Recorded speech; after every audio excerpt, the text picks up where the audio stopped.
Good morning. কেমন আছো তোমরা সবাই? আশা করি খুব ভালো আছো। প্রথমে বড়দের আমার প্রণাম, ছোটদের আমার অনেক ভালোবাসা। আজকে একটা নতুন দিনের শুরু, তাই যথারীতি আমি সুস্মিতা চলে এসেছি তোমাদের সাথে গল্প করতে। আর সারাদিন কি করি কি না করি সব কিছু তোমাদের সাথে শেয়ার করতে। আজ ঋষির স্কুল আছে, স্কুল তো পাঠাতেই হবে, শুরু হয়ে গেছে স্কুল। আর তার জন্যই তার প্রস্তুতি। এই যে এখন দুধটাকে না সকালবেলা আগে বসিয়েই দিলাম দুধটাকে, কারণ দুধটা খেয়ে যাবে, দুধ কর্নফ্লেক্স, তা দুধও হয়ে গেছে। আর এদিকে আজকে পাস্তা বানিয়ে দেবো। তা এই যে আমার হাতের তৈরি এই নর্মাল এই সিম্পল পাস্তাটাই ও বেশি ভালো খায়। আর কি বলতো, সস ফস দিয়ে করে দিলে হয়ে যায়, কিন্তু ওগুলো না গরম গরমই ভাল লাগে, ঠান্ডা হলে আর ভাল লাগে না। এগুলো তাও ঠান্ডাতে খাওয়া যায়, মানে ঠান্ডা হয়ে গেলেও খাওয়া যায়। এই যে পাস্তাটাকেই আলু পেঁয়াজ দিয়ে ডিম আর দিলাম না আজকে, আর একটু বেশি করে ধনে পাতা দিয়ে দিলাম, কারণ ধনে পাতাটা খেতে খুব পছন্দ করে, একটু টেস্টটাও ভালো হয়। ওর স্কুলের টিফিনও রেডি হয়ে গেছে, মানে পাস্তা রেডি হয়ে গেছে, পাস্তা দিয়ে দিলাম আর কলা দিয়েছি আর আঙুর দিয়ে দিলাম। আর এই যে ও এখন স্নান করতে গেছে, এই ফাঁকে আমি বিছানাটাকে গুছিয়ে ফেলি।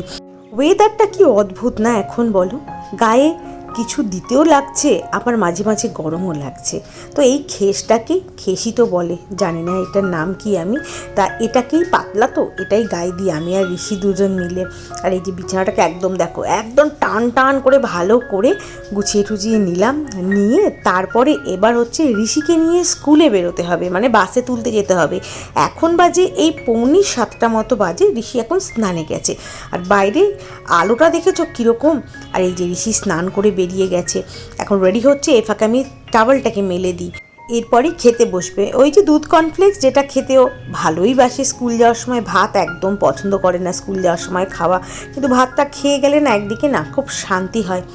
এই যে আমরা বেরিয়ে পড়লাম, চোখে কিন্তু ওর এখনও ঘুম আছে, আজকে চোখটাও বলছে একটু জ্বলছে। চশমা পরবে না, একদম চশমা পরবে না, চশমা কিন্তু রয়েছে কিন্তু চশমা পরবে না। তা কি করব, আমি কি করব, আমার তো আর কিছু করার নেই।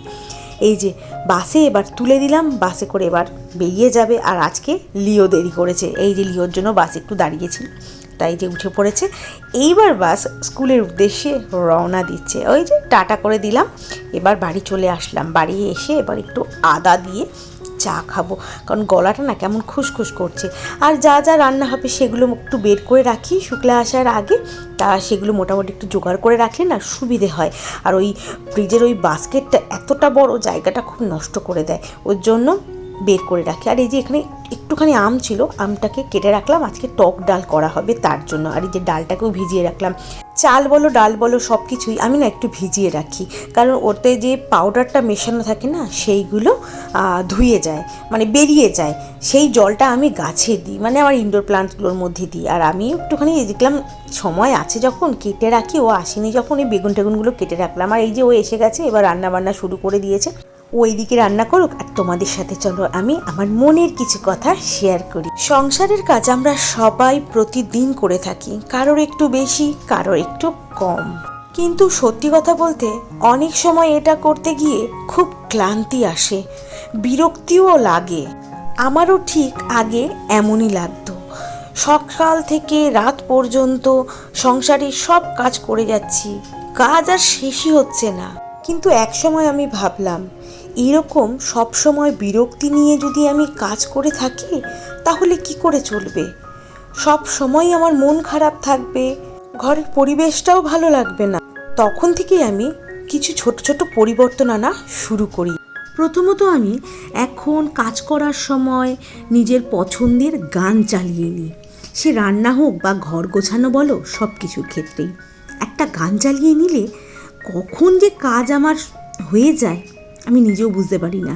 দ্বিতীয়ত আমি সব কাজ একসাথে করার চেষ্টা করি না, ধীরে ধীরে আস্তে আস্তে আমি সব কাজ গুছিয়ে করার চেষ্টা করি।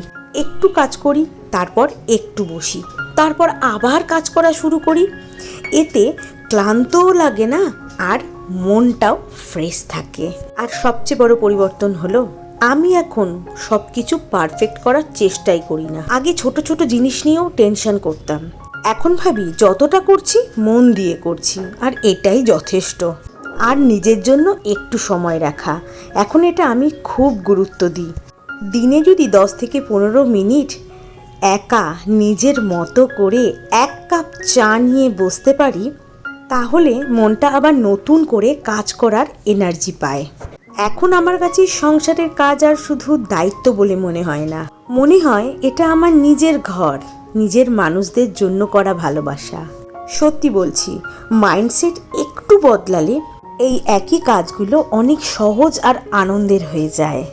আমরা প্রতিদিন যে সমস্ত কাজগুলো করে থাকি সংসারের জন্য, সেগুলো দেখলে মনে হয় খুবই ছোট ছোট, কিন্তু ওই কাজগুলোর মধ্যেই লুকিয়ে থাকে আমাদের আসল আনন্দ। সব কিছু একদিনে বদলানো যায় না। আমরা যদি রোজ একটু একটু করে শুরু করি, দেখবে সব কাজগুলোই সহজ মনে হবে, কোনো কিছু কঠিন মনে হবে না, আর টেনশন তো মাথাতেই আসবে না। আমি এখনও শিখছি, প্রতিদিন একটু একটু করে। কিন্তু একটা জিনিস বুঝেছি, নিজের মনটাকে ভালো রাখা সবচেয়ে বেশি জরুরি, আর মন থেকে নেগেটিভিটি একদম দূরে করে দিতে হবে। তাহলেই দেখবে তুমি পজিটিভ থাকবে, আর সব কাজ কর্ম সব কিছু মানে তোমার লাইফের সব কিছু একদম পারফেক্ট হয়ে যাবে। কারণ আমরা ভালো থাকলে আমাদের ঘর ভালো থাকে, আর আমাদের প্রিয় মানুষগুলোও ভালো থাকে। তোমরাও নিজের মতো করে ছোট্ট ছোট টুইস্ট এনে দেখো, কাজগুলোকে একটু সহজ করে নাও, আর নিজের জন্য একটু টাইম রাখো, দেখবে সব কিছু স্মুথলি হয়ে যাবে। তোমরা কি করে তোমাদের সংসার সামলাও, কমেন্টে অবশ্যই লিখবে। আর তোমাদের কমেন্ট পড়তে আমি খুব ভালোবাসি। তোমাদের সাথে কথা বলতে বলতে কত কাজ হয়ে গেল বলো তো। আর ছাদটাকেও পরিষ্কার করলাম, ওই যে এখন গাছের পাতা ঝরে যাওয়ার পালা, অপরাজিতা গাছের পাতা এত ভর্তি হয়ে যাচ্ছে বলার মতো না, তার জন্য একটু পরিষ্কার করে নিলাম। আর বাজার থেকে আজকে লোটে মাছ এসছে, আর এই ছোট ছোট বাটা মাছ এনেছে। সবজি বাজারও তেমন কিছু আনতে বারণ করেছি, কারণ ঘরে সব কিছুই আছে। আর হাতে না পড়েছে ফোসকা, এই মাছের জলগুলো সব হাতে রাখছে, বা এমনি জল লাগলেই আমার হাত জ্বলে উঠছে। কি আর করা যাবে, কাজ তো করতে হবে বলো। সব কিছুই হয়ে গেছে। এখন এই মাছটা ধুয়ে উঠলাম, ফ্রিজে চালান করে দিলাম মাছগুলোকে। আর এখন হচ্ছে ভাত বসাবো, আর একদিকে করবো ভাত, আর একদিকে করবো হচ্ছে তেঁতুলের চাটনি।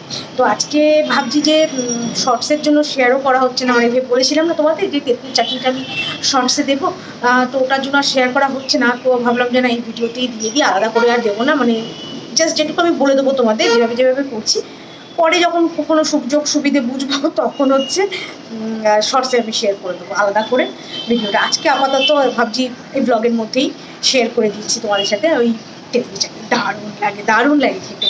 আমি টক লাভার নই, ঠিক আছে, আমি একটু মিষ্টি মিষ্টি পছন্দ আমার, কিন্তু এই তেঁতুলের চাটনিতে না টক আছে, মিষ্টি আছে, ঝাল আছে, সব কিছু আছে, আর এত ভালো লাগে। কিন্তু আমার ঋষিও খায় না, কৌশিকও খায় না, ওই আমিই খাই, রোজ একটু একটু করে খাই, আমার ভালো লাগে ভাত খাওয়ার পর।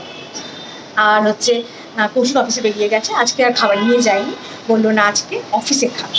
তো ঠিক আছে, শুক্রবারও আছে আজকে, অসুবিধা নেই। স্কুলে বলছে, ঠিক আছে, কৌশিককে স্কুলে বাড়িয়েছে, অফিসে খাবে আজকে, ও লাঞ্চ করবে অফিসে। তা এখন আমার আর ঋষির জন্য ভাত বসিয়ে দিচ্ছি। আর দেখতে তো বেড়ে পোস্ত হয়েছে, ঋষির তো আর কিচ্ছুই লাগবে না, পোস্ত আর টক ডাল হয়েছে, ঋষি আর কিচ্ছু লাগবে না। তবু দেখি সেরকম হলে যদি ডিমের অমলেট খেতে যায় একটা অমলেট করে দেবো, আর না হলে পরে এক পিসে রুই মাছ আছে, আগের দিন একটা রুই মাছ এনেছিল, যা আমাদের মানে আমাদের তিনজনের 6 পিস লাগবে, 7 পিস হয়েছিল মাছটা। তো মুড়ো তো রেখেই চলে আসে, মুড়ো বেকার আনেই না, মুড়ো দিয়ে কত কিছু খাওয়া যায় বলো, মুড়ো আনেই না, মুড়ো রেখে চলে আসে। তা 7 পিস মাছ হয়েছিল, তা 6 পিস আমরা খেয়েছি কালকে, আর 1 পিস কাঁচা মাছই রয়েছে। ওটা যদি মাছ ভাজা খেতে চায় মাছ ভাজা করে দেবো, আর না হলে পরে অমলেট করে দেবো। তো চলো এখন আমি চাকরিটা করে নিই। আর এখন এই প্রায় 12টা বাজে আছে, 12:15 মতো বাজে, হাত ফাতগুলো বসিয়ে দিই আর তাড়াতাড়ি খেয়ে নিই। ভীষণ দেরি হয়ে যাচ্ছে, এখন আবার ঋষিকে আনতে যেতে হবে জানো, মানে কি বলবো, স্কুলের না ওদের ক্লাস যখন 5 উঠলো তখন থেকে আমরা আমাদের ওদের যে হেডমাস্টার ছিলেন, মানে হেডমাস্টার আছেন, হেডমাস্টারকে মেল করে দিয়েছি ওদের ছেড়ে দিন, একা একা নাম চলে আসবে, বড় হয়েছে না, চলে আসতে পারবে। হেডমাস্টার ওটা অ্যাপ্রুভ করে দিয়েছে না। তো এখন এবছর থেকে বলছে যে না, গার্জিয়ান ছাড় এসপট কার্ড দিয়েই গার্জিয়ানের হাতে বাচ্চাকে দেওয়া হবে। তো আজকে ভাবছি ক্লাস টিচারকে মেল করবো, আর আজকে গিয়ে নিয়ে আসি, আর তারপর মেল তো করে দেবো, মানে থেকে ও একাই আসবে। কি ঝামেলায় পড়লাম বলো তো, যা তা অবস্থা। ধর এখন তাড়াতাড়ি করে খেয়ে দিয়ে রেডি হই, আবার স্কুলের টাইম বেড়ে গেছে, ওই সকাল তো 7:16 বাস আসছে, আর স্কুল থেকে বাড়ি ফিরছে আগে যেমন 3:20-25 মধ্যে মানে চলে আসার হতো, কিন্তু এক একদিন দেরি হতো, কিন্তু এখন সেটা হয়ে গেছে 3:35 মানে আস্তে আস্তে ওই প্রায় 4টে বেজে যাচ্ছে। আর একটা জিনিস তো বলতে ভুলেই গেছি তোমাদের, যে চাটনিটা বানাবো তেঁতুলের চাটনিটা, এর মধ্যে 1 ফোঁটা তেল থাকবে না, তেল ছাড়া কি করে চাটনি বানাবো সেটাই আজকে তোমাদের আমি দেখাচ্ছি। তো কড়াই টড়াই কিছুই লাগে না, এগুলোকে গোছাতে হবে, এগুলো গোছাই। এই যে এই সসপ্যানটা নিয়েছি, চায়ের যেটা আছে যে কোনো বাটিতে নিলেই হয়, এটা নিলাম যাতে ধরতে আমার সুবিধে হয়। তো ওই অল্প অল্প করে করবো তো, তাই একটুখানি জল, এটাকে আমি এবার গরম করে নিই। গরম মানে উষ্ণ উষ্ণ গরম হবে, তখন তেঁতুল দিয়ে দেবো এর মধ্যে, দিয়ে বন্ধ করে রেখে দেবো। তারপরে ভালো করে চটকে বীজগুলোকে ফেলে দেবো, তারপরে আমি দেখাচ্ছি, কাঁচ বের করে নেবো। কাঁচটা বের করার পর থেকে আমি স্টেপটা তোমাদের দেখাচ্ছি। গরম জলের মধ্যে তেঁতুলগুলোকে ভেজানোর পরে এই দেখো এমন হয়ে গেছে। আর এবার একটু ভালো করে চটকে বীজগুলোকে ফেলে দেবো। এই যে বীজ ফেলে দিয়েছি, আর কিছুটা পাল্প আমি নিয়েছি। পাল্প মানে ওই যে বীজের যে উপরের খোসাটা সেটা নিয়েছি। এবার এর মধ্যে কিছু মশলা অ্যাড করবো, যেমন এই যে কাশ্মীরি রেড চিলি পাউডার, তোমরা চাইলে এমনি লঙ্কা গুঁড়োও দিতে পারো। আর বিট নুন দিতে হবে, সাদা নুনও তোমরা দিতে পারো। আর আমার না ঠাকুরের বাতাসা ছিল, বাতাসাগুলো দিলাম, আর অল্প একটু চিনি দিয়ে দিলাম। দিয়ে এবার ভালো করে মিক্স করবো। এর মধ্যে একটু জল দিয়ে দিলাম, গরম জল না, নর্মাল জলই দেবে। দিয়ে ভালো করে ভিজিয়ে দিলাম। আর এবার ভাজা মশলা, ওই সেদিন যে তৈরি করেছিলাম ভাজা মশলা, সেটাই দিয়ে দিলাম। দিয়ে ভালো করে মিশিয়ে এবার একদম গ্যাসটাকে কম করে বসিয়ে রাখবো, নিজের মতো করে, ও আস্তে আস্তে হবে। এবারে তেঁতুলটা ঠিক আমার মনের মতো হয়নি, কেমন একটা যেন আমার ভালো লাগছে না সেরকম। আর এই দেখো এবার প্রায় হয়ে আসার পথে। এর থেকেও তোমরা ঘন করতে পারো আর একটু, তবে রেখে দিলে ঘন হয়ে যাবে। একটু ভাজা মশলাও দিয়ে দিলাম। আর এই যে আমার তৈরি হয়ে গেছে মানে টক মিষ্টি ঝাল তেঁতুলের চাটনি। এটা একবার বাড়িতে ট্রাই কর, আর আমাকে জানাবে কেমন খেতে হয়েছে। সন্ধে পুজো দেওয়া হয়ে গেছে, এই ধূপটা এখন জ্বালাই। খুব ভালো, দাঁড়াও দেখাচ্ছি তোমাদের। এই যে আজকে সেরকম খুব একটা ফুল ফোটেনি, যা ফুল ফুটেছিল সেইটুকু, আর কেনা ফুল দিয়েই পুজো দিয়েছি। যারা ইউজ করেছো তারা তো জানোই, আর যারা ইউজ করোনি একবার এটা ইউজ করে দেখো। মঙ্গলদীপ ন্যাচারাল ধূপ এত ভালো, 3 রকমেরই এটা ফ্র্যাগ্রেন্স আছে, 3 রকমের, খুব ভালো, দারুণ দারুণ। এই যে এরকম থাকে, এটাকে তোমরা ইচ্ছে হলে এরকমভাবে বানিয়ে নিতে পারো। আমি দূরে কে বানাবে, আমি এই ধূপকাঠির কাঠির মধ্যে দাঁড় করিয়ে দিই। খুব ভালো গন্ধ, 3 রকমের গন্ধ আছে, ভালো বেশ। এখন বাজে 6:30, এখনো হয়নি, 6:25 আছে এখন। তো সন্ধে পুজো দেওয়া হয়ে গেছে, এখন চা খাবো একটু। আর ঋষি খেলতে গেছে নিচে, কৌশিক অফিস করছে। আর ঋষি খেলে আসবে, ওকে তারপরে যা খাবে সেটা করে দেবো। তারপরে পড়তে যাবে, দানিয়ার কাছে পড়তে যাবে আজকে, আর ম্যামের কাছে পড়তে যাবে। এখনো কোকিল ডেকে যাচ্ছে, বলো এখন সন্ধে হয়ে গেছে পুরো, দেখো বাইরে পুরো সন্ধে, কোকিল ডেকে যাচ্ছে। আর চামচিকে বাদুর, বড় বড় সেই কাকের সাইজের বাদুরগুলো এখানে আছে। আগে তো খুব ঘরে ঢুকে যেত, এখন আর ঘরে ঢোকে না। একবার একসাথে 5খানা ঢুকেছিল, এই ছোট ছোট ছোট ছোট। সেই ঋষিকে করেছি বাথরুমে ঢুকিয়ে দিয়েছি, তারপরে এসে সব লাইট অফ করে জানলা ফাল্লা কোনো রকম ভয়ে ভয়ে খুলেছি, খুলে আমিও বাথরুমে ঢুকে গেছি, তারপরে অন্ধকারে সব বেরিয়ে চলে গেছে। তো চলো আজকে সারাদিনটা এভাবেই কাটলাম। আর তেঁতুলের চাটনিটা তোমরা একবার ট্রাই করে দেখো, আর করে বলবে আর কেমন হয়েছে খেতে। আর দারুণ হয় খেতে, খুব ভালো লাগে। আমি ঠিক যেভাবে বানালাম এভাবে বানাতে পারো তোমরা। তেলের মধ্যে শুকনো লঙ্কা বা 5 ফোড়ন দিয়েও তোমরা কাজটাকে দিয়ে ঠিক ওভাবেই করতে পারো। মানে এভাবে করলে তেল ছাড়া হয়, আমি তেল ছাড়াই করি, আমার এটাই ভালো লাগে। তো তেলে দরকার নেই, ওর জন্য এভাবেই করি। তো চলো আজকে ব্লগটাকে আমি এখানেই শেষ করছি। যদি আমার ব্লগের মধ্যে কিছু ভালো লেগে থাকে তো ছেড়ে যাওয়ার আগে লাইক শেয়ার সাবস্ক্রাইব করে আমার পাশে থেকো। আজকের মতো এইটুকুই, দেখা হবে অন্য একটা ব্লগের সাথে। ততক্ষণের জন্য টাটা।